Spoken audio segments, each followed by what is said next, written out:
There's hardly a part of Texas that's more iconically Texan than the West. The people, places, and animals that call it home are almost mythological. It's John Wayne in land form, rugged, grizzled, a bit lonesome, and bulletproof. But is it? From the peaks of its sky islands to the depths of its waterways, let's explore the wild west of Texas. From the coast to the west, Texas covers over 170 million acres. It's home to tens of thousands of native plants and animals, and some of the most beautiful, diverse lands in the country. Lands that are changing fast. I'm Chet Garner. Let's take a trip with the Nature Conservancy in Texas to visit the people and places who've helped protect more than 1 million acres of Lone Star lands, both for our generation and the ones to come.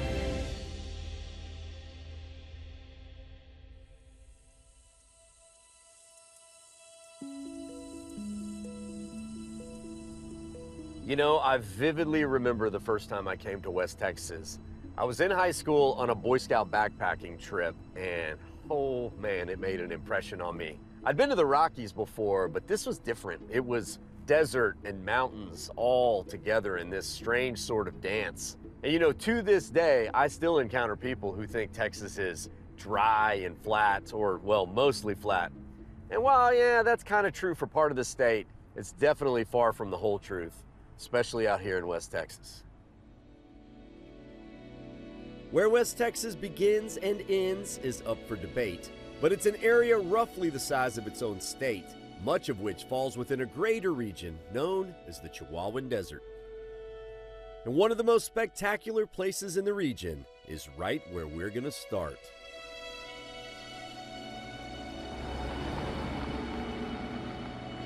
Hey Chet, welcome to the Davis Mountains Preserve. I love it out here, Kaylee. Oh my gosh. It's stunning. I mean, the mountains, I think there's still people who have no idea we have mountains in Texas. Absolutely. So this is one of the most special areas of the state, really and truly, that most people don't know about.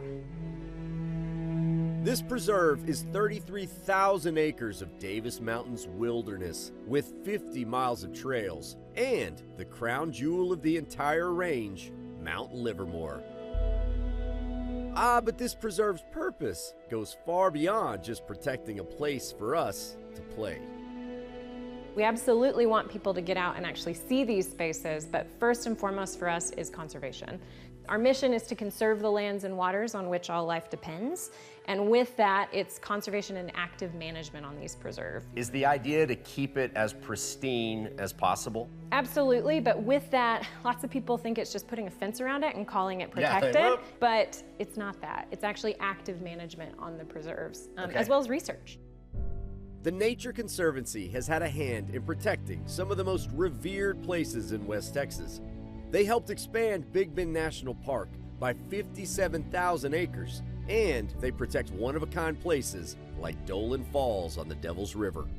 Today, the Nature Conservancy manages 6 different preserves throughout the West Texas region, each one unique and vitally important. And Kaylee has agreed to help us hit the trail to see some of her favorite places in this preserve.